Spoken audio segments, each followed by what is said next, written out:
commencé à voir, il y a environ 4 semaines ou 3, nous avons commencé à parler de la justification. Nous avons vu que Dieu nous avait justifiés pour un but. Nous avons vu que le but recherché derrière la justification se trouvait essentiellement dans le livre de 2 Corinthiens, le chapitre 5, le verset 15.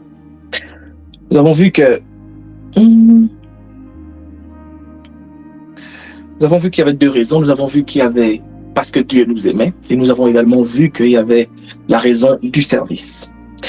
Et cela, nous avons vu cela dans 2 Corinthiens chapitre 5, le verset 15, où il était écrit et qu'il est mort pour tous, afin que ceux qui vivent ne vivent plus pour eux-mêmes, mais pour celui qui est mort et ressuscité pour eux. Alors ça, c'est ce que nous avons vu par la suite.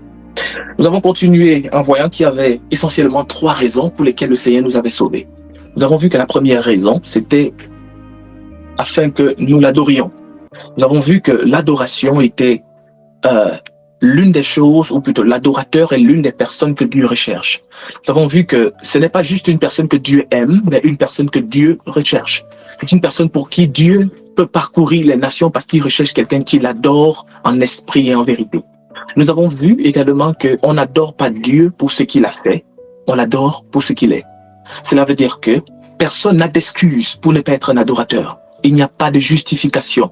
Personne ne va dire Seigneur, parce que je ne suis jamais allé aux États-Unis, je n'ai jamais touché 10 millions, je ne vais pas t'adorer. Non, tu n'as pas de justification. Nous avons vu que Dieu recherchait les adorateurs. C'était sa volonté d'avoir des gens qui ont le cœur tout à lui, d'avoir des gens qui ont l'âme, l'esprit tout tourné vers lui. Non pas tourné vers le matériel, non pas tourné vers ce qu'il a donné, non pas tourné vers ce qu'il promet, mais essentiellement tourné vers celui qu'il est. Des gens qui sont prêts à se mettre à genoux et lever les mains vers le ciel et adorer Jésus-Christ et adorer le Seigneur. Nous avons vu dans le livre de Jean, le chapitre 4, si vous vous rappelez, le verset 23, nous avons vu dans Jean chapitre 4, le verset 23, que l'heure était venue et elle était déjà là où les vrais adorateurs allaient adorer le Père en esprit et en vérité. Nous avons vu que le mot, on a vu là que ce sont les adorateurs que le Père demande. Je vous avais expliqué la dernière fois que le mot demander ici, dans le grec, c'est zétéi. Et je vous ai expliqué que le mot zétéi ne signifiait pas vraiment demander. Je vous ai expliqué que ça signifiait chercher. Et puis, nous avons vu que le Père n'est pas le Père vraiment à la recherche. Imaginez que Dieu soit à la recherche de quelqu'un. Et vous êtes la personne qui cherche. Et vous ne pouvez pas, et vous ne voulez pas, vous n'êtes pas disposé à devenir la personne qu'il est en train de chercher. Imaginez, pensez à ce que cela représente. Vous avez 1 million de choses. Il y a des gens qui disent, Seigneur, j'ai soif de toi. Seigneur, j'ai besoin de toi dans ma vie. Seigneur, est-ce que tu es toujours présent? Mais pensez un seul instant que vous êtes en train de dire à Dieu, Seigneur, où est-ce que tu es, Seigneur? Où es-tu au milieu de tout ce que je traverse, au milieu de toutes mes difficultés, de toutes mes épreuves? Seigneur, où es-tu? Seigneur, tu m'as abandonné? Non. Dieu t'a peut-être abandonné parce qu'il est en train de chercher un adorateur. Parce qu'il t'a laissé pour aller chercher un adorateur. Là, je dis vraiment n'importe quoi. Mais imagine que tu deviennes l'adorateur. Ce n'est plus toi qui chercheras Dieu, c'est Dieu qui commencera à te chercher. Alléluia. Donc, c'est ce que nous avons vu dans le livre de Jean, Jean chapitre 4, le verset 23. Par la suite, nous avons continué en voyant que la deuxième, je vous ai montré évidemment dans les autres versions, dans la version Darby et dans la version New American Standard, que le mot zétéi, c'était vraiment cherché. Donc, Dieu les recherchait. Alors, lorsque nous avons continué, nous avons regardé dans le livre nous avons vu que la deuxième personne que Dieu recherchait, c'était les serviteurs. Dieu recherche des gens qui vont le servir. Dieu est vraiment à la recherche. Je vous avais dit que vous ne devez pas vivre une vie de petitesse où vous pensez juste à vos problèmes, vous pensez à vous, à ce que vous avez, ce que vous allez avoir, vous pensez à vos difficultés, à vos problèmes, vous pensez à vos factures que vous n'avez pas payées, votre loyer que vous n'avez pas payé, vos enfants qui ne sont pas allés à l'école et ainsi de suite. Je vous ai expliqué que vous ne deviez pas vivre une vie comme ça. Et puis, je vous avais expliqué la dernière fois que lorsque Dieu recherche des gens pour le servir, Dieu est le rémunérateur. Dieu est le parfait rémunérateur. Donc, vous ne pouvez pas consacrer du temps pour Dieu sans que Dieu ne consacre des choses pour le temps que vous lui avez donné. Voilà pourquoi dans le livre de le psaume chapitre 127, la Bible dit que si le Seigneur ne bâtit, ceux qui bâtissent en vain. Et puis la Bible va nous enseigner que c'est en vain qui se réveille, qui dorment tard le soir et se réveille tôt le matin. C'est en vain. Et puis la Bible va nous dire que Dieu donne toutes ces choses à ses bien-aimés pendant qu'ils dorment. Mais bien aimé, je veux que tu aies à cœur que tu peux devenir un serviteur de Dieu. Être serviteur de Dieu ne veut pas forcément dire être pasteur, être prophète, être évangéliste, être docteur, être apôtre. Non, c'est pas forcément ça. Être serviteur de Dieu veut dire je connais les intérêts de Jésus-Christ. Je sais ce que Jésus-Christ veut. Qu'est-ce que Jésus veut? Ce que Jésus veut est simple. C'est que toutes les nations de la terre le connaissent. Simple. Ça, c'était très simple. Qu'est-ce que Jésus veut? C'est que toutes les nations de la terre le connaissent comme Seigneur et le servent. C'est tout. Voilà tout ce que Jésus-Christ veut. Toi, tu peux contribuer à cela. Tu peux contribuer à cette volonté du Seigneur Jésus. Et si tu contribues à cela, tu es en train de le servir. Le Seigneur sait que tu es en train de le servir et toi, tu sais que tu es en train de le servir. Alors, ceci se passe simplement par le partage de l'évangile de Jésus-Christ. Cela veut dire que si dans ton lieu de travail, tu as des collègues, parle-leur du Seigneur. Quand tu leur parles du Seigneur, tu es en train de servir le Seigneur. Cela signifie peut-être que dans ton quartier, il y a des gens qui ne connaissent pas le Seigneur. Si tu en as la possibilité, parle-leur du Seigneur. Si tu es élève, étudiant, je ne sais pas, dans le lieu où tu te retrouves, parle-leur du Seigneur. Pendant que tu leur parles du Seigneur, tu n'es peut-être pas pasteur, tu n'es peut-être pas apôtre, tu n'es peut-être pas docteur, mais tu es en train de servir le Seigneur quand tu leur parles de Dieu. Chaque fois que tu le fais, tu es en train de servir le Seigneur. Et le Seigneur en est conscient, et toi tu en es conscient. Et tu seras béni pour cela. Et nous avons vu par la suite qu'un autre volet du service consistait sur un plan plus général à faire d'autres petites choses. Je vous ai donné quelques petites astuces qui contribuent à servir le Seigneur. Et c'est toujours le service de Dieu. Et je vous avais dit par exemple que partager des contenus chrétiens, des contenus qui glorifient le nom de Jésus-Christ, partager ces choses aux gens autour de vous, c'est aussi servir le Seigneur.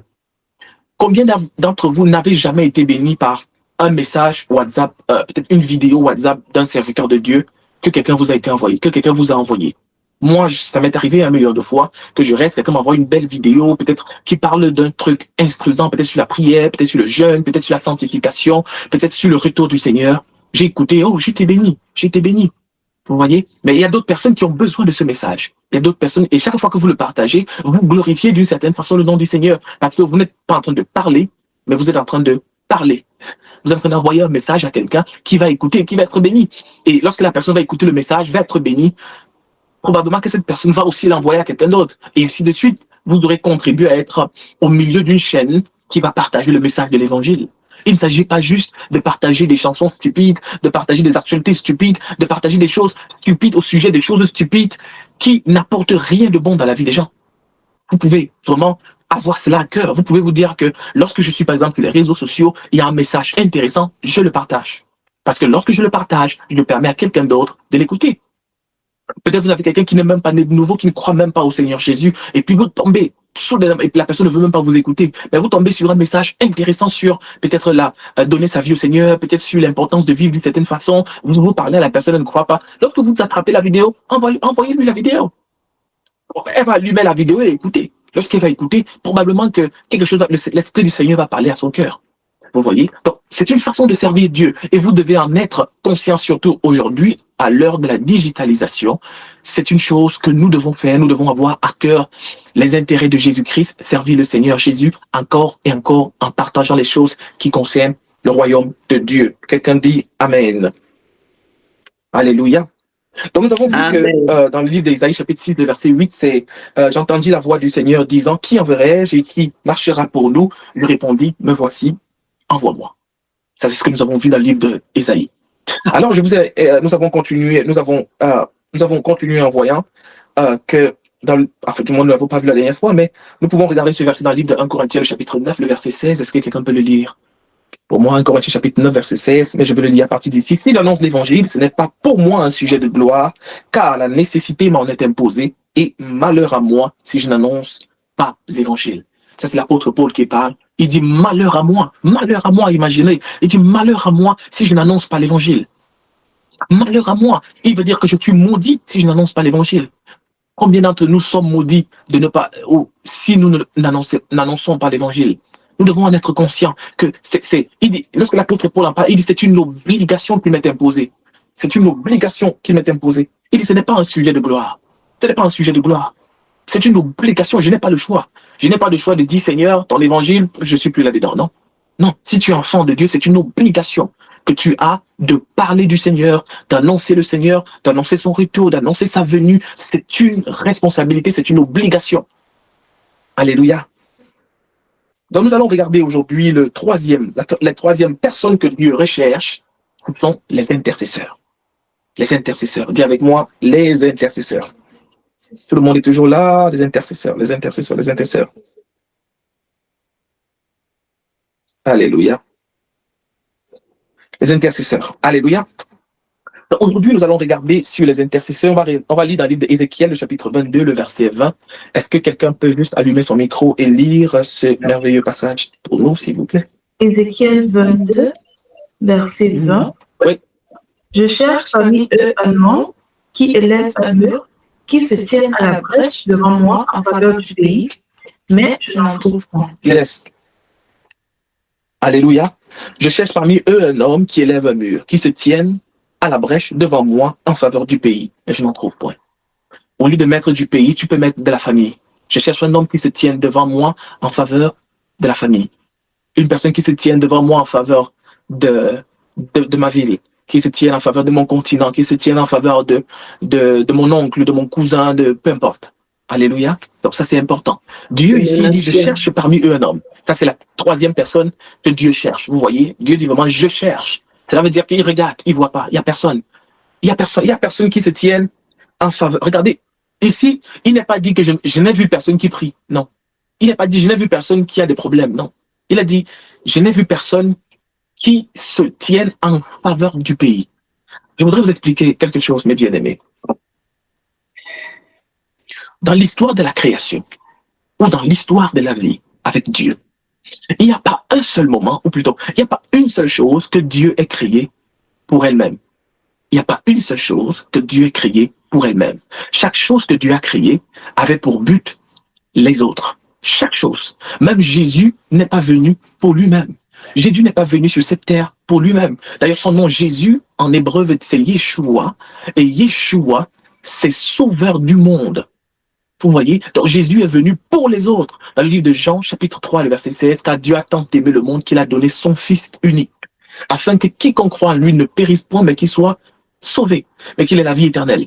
Mais vous voyez que, même dans le livre de Matthieu, chapitre 5, à partir du verset 13 et le verset 14, il dit de nous que nous sommes le sel de la terre. Il n'est pas dit que nous sommes notre propre sel.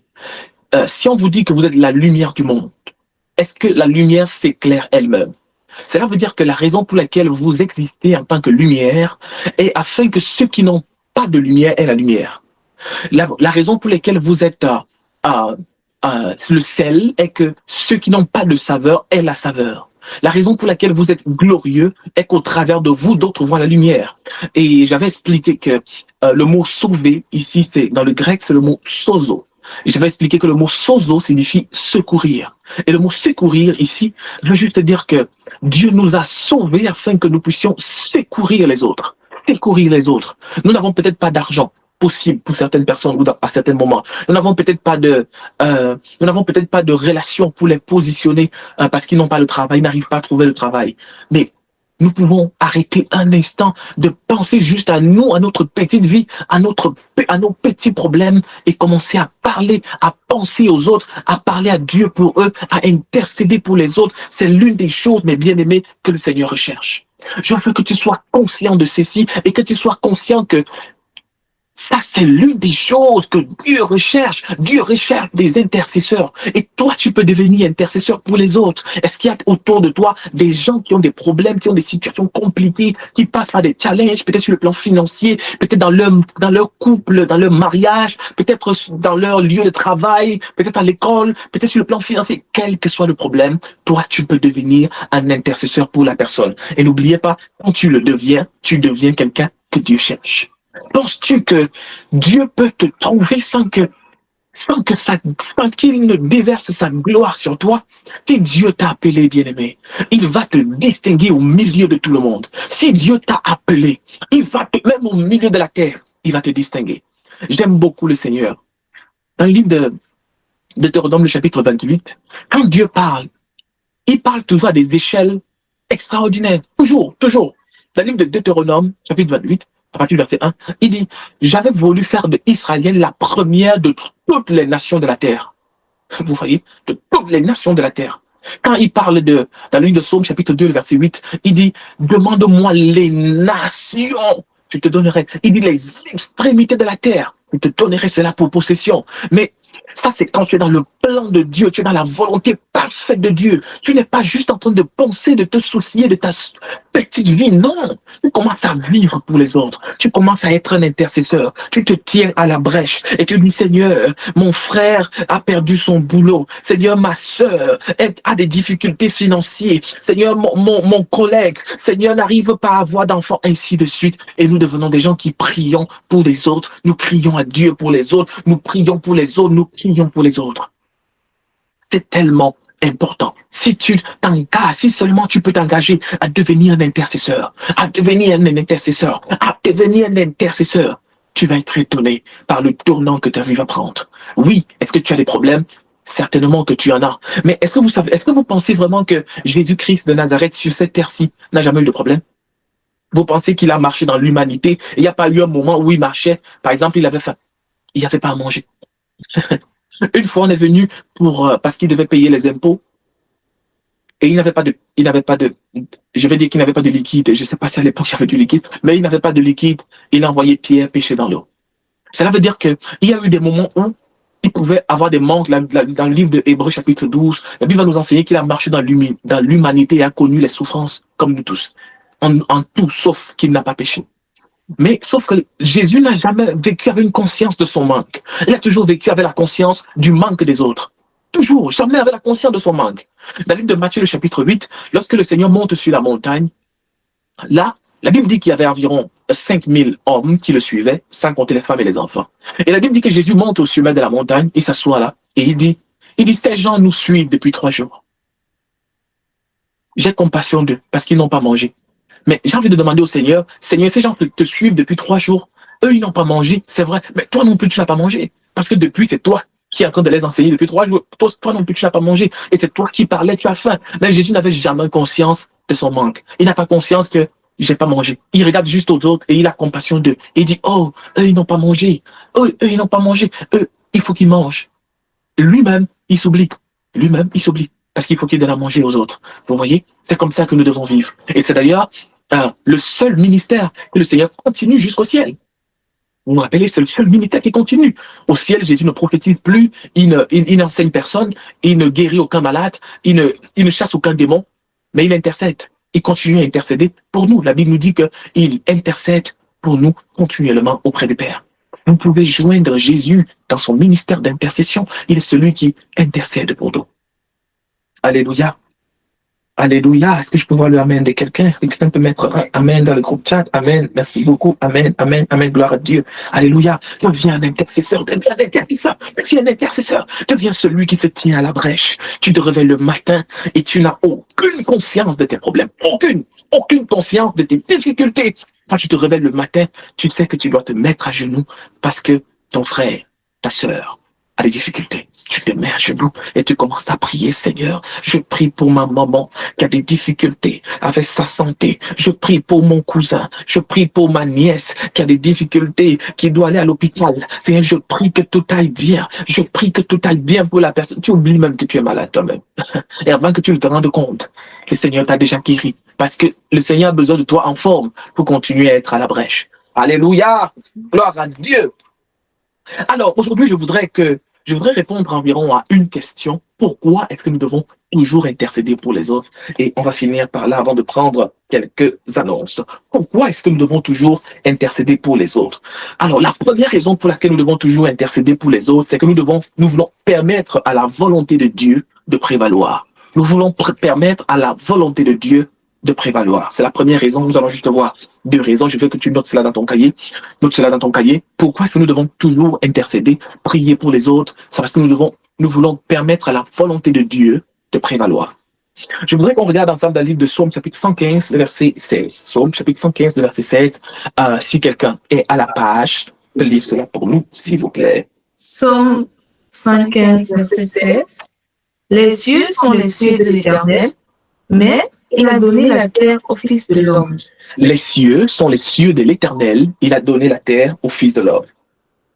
Vous le savez déjà peut-être, mais Dieu, en général, n'interfère pas dans l'humanité.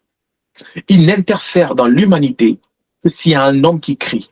C'est pour ça que dans le verset dans le passage d'Ézéchiel que nous avons vu dans le chapitre 22, que nous avons regardé, que j'affiche présentement sur l'écran, c'est pour ça que dans le passage d'Ézéchiel chapitre 22, le verset 30, Dieu dit, je cherche un homme qui se tienne à la brèche pour prier. Parce que si Dieu veut faire quelque chose, il veut la volonté d'un homme. Il veut qu'il y ait un homme qui parle, qui dit, Seigneur, fais-le, ou Seigneur, ne le fais pas. Alléluia. Il est dit que les cieux sont les cieux de l'Éternel, mais il a donné la terre aux fils des hommes. Alléluia. Les cieux sont les cieux de l'Éternel, et il a donné la terre aux fils de l'homme. Cela veut dire que Dieu peut vouloir... Je vais vous prendre un exemple. Pour que vous compreniez ce que j'essaie de dire. Dieu peut vouloir...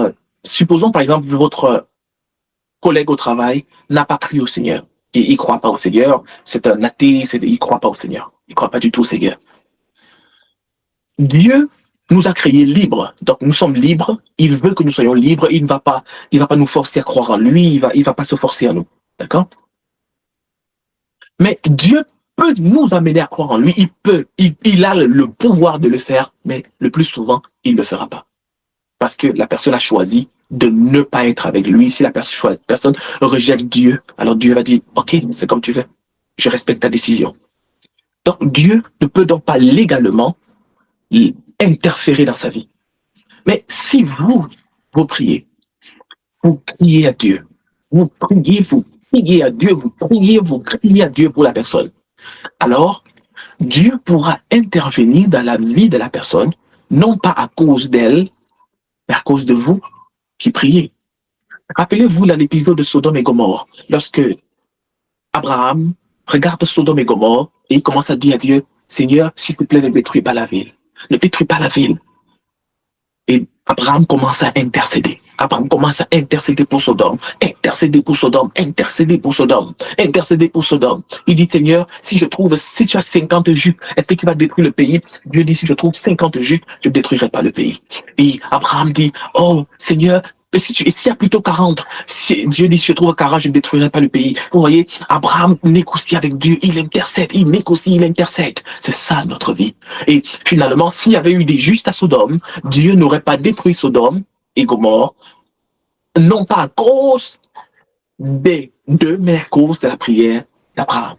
Donc, l'intercession est tellement importante, elle fait que Dieu peut même toucher, même bénir quelqu'un qui, entre guillemets, ne mérite pas d'être béni. Quelqu'un qui vit même parfois une mauvaise vie, mais juste parce que vous priez pour la personne régulièrement. Lorsque Salomon va même pécher contre Dieu, Dieu va dire à Salomon, je ne t'enlèverai pas la royauté. Mais non pas à cause de toi, à cause de David. Non pas à cause de toi, mais à cause de David. Il y a des choses qui peuvent se passer dans la vie des gens, non pas à cause d'eux, mais à cause de vous, à cause de vos prières, à cause de vos prières. Alléluia. Gloire à Dieu. Ça, c'est la première raison. Je voudrais qu'on regarde la deuxième raison qui est... Je voudrais qu'on regarde la deuxième raison, c'est pour soutenir la foi de l'autre. La deuxième raison, c'est pour soutenir la foi de l'autre. Alléluia. Parfois, plusieurs n'ont pas suffisamment de foi. Ils n'ont pas la foi. Ils n'ont pas la foi. Peut-être ils sont déjà découragés par les circonstances, par les événements de la vie. Ils ont perdu espoir. Et en ce moment-là, vous avez besoin d'intercéder pour la personne. Dans le livre de Deutéronome, le chapitre 32, le verset 30, la Bible va nous enseigner que comment un seul en poursuivrait-il 1000 et deux en mettrait-il 10 000 en fuite? Comment? Alléluia. Ça veut dire que 1 peut poursuivre 1000 et 2 peut poursuivre 10 000. 1 peut poursuivre 1000 et 2 peuvent poursuivre 10 000. 1, 1000, 2, 10 000. 2, pas 2000, mais 10 000.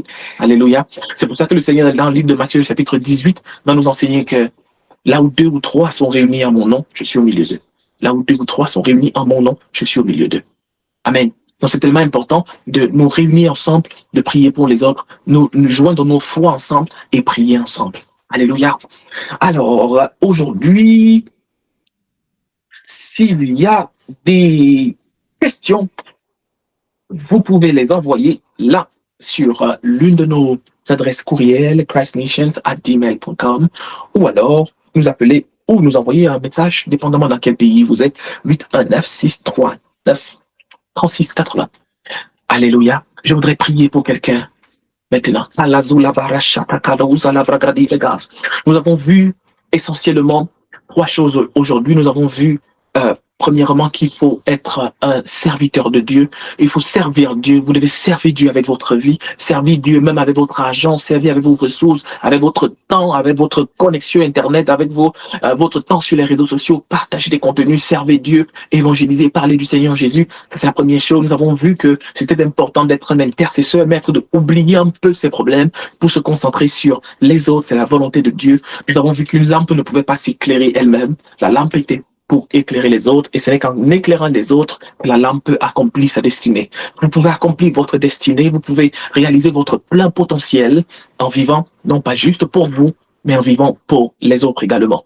Alors je voudrais prier pour quelqu'un. Seigneur, je prie pour quelqu'un aujourd'hui au nom de Jésus-Christ. Seigneur, pendant que nous nous engageons, Seigneur, à nous tenir à ton service, pendant que nous nous engageons, au Dieu, à marcher comme des intercesseurs, à marcher comme des serviteurs, c'est que ta grâce abonde sur nos vies au nom de Jésus-Christ. Seigneur, je prie pour mon frère, je prie pour ma sœur, pendant que cette personne se tient, Seigneur, à la brèche pour intercéder pour les autres, pour prier en faveur des autres. Laisse que cette personne accède, Seigneur, à des grandeurs, accède au Dieu saint, à des dimensions insoupçonnées. Seigneur, de ta grâce et de ta miséricorde. Laisse, Seigneur, que ton nom soit exalté dans la vie de quelqu'un, Seigneur, qui devient adorateur, qui devient serviteur, que les bénéfices attachés au service, des bénéfices attachés, Seigneur, l'intercession soit son partage au nom de Jésus-Christ. Père, je prie pour chaque personne sous le son de ma voix en ce moment, par la puissance du Saint-Esprit. Je déclare à l'Isaloja, Libre, Grâce, Kodabida, Gazoja. Si tu as une maladie quelconque, pose ta main là où tu sens le mal, pose ta main là où tu sens le mal, pose ta main là où tu sens le mal. Si tu as une maladie quelconque, pose ta main là où tu sens le mal. Pose ta main là où tu sens le mal. Par la puissance du Saint-Esprit, si tu as quelqu'un à côté de toi qui est malade, qui a une maladie quelconque, même si elle est endormie, ça ne fait aucune différence. Pose ta main sur la personne, quel que soit le mal, quel que soit où le mal se trouve, pose ta main sur la personne au nom puissant de Jésus-Christ de Nazareth. Je commande à cette maladie de partir au nom de Jésus. Que le nom de Jésus-Christ soit glorifié dans ta vie. Je brise les chaînes d'affliction. Je commande au cancer de partir. Que l'hypertension disparaisse de ta vie au nom de Jésus-Christ. Je commande par la puissance du Saint-Esprit que la guérison de Dieu te touche dans le nom de Jésus-Christ. Je prie pour plusieurs, où que tu sois, quel que soit le pays dans lequel tu me reçois maintenant. Que la main du Seigneur soit souveraine sur ta vie au nom de Jésus. La guérison du Seigneur est ton partage au nom de Jésus. Que cette maladie sèche à la racine. Sèche à la racine. Qu'elle sèche à la racine. Au nom de Jésus-Christ de Nazareth. Amen. Je déclare les portes ouvertes. Je déclare les portes ouvertes. Je déclare les portes ouvertes. S'il y a des portes que tu attendais, c'est ouvert au nom de Jésus en ta faveur. C'est ouvert au nom de Jésus. C'est ouvert au nom de Jésus. C'est ouvert au nom de Jésus-Christ.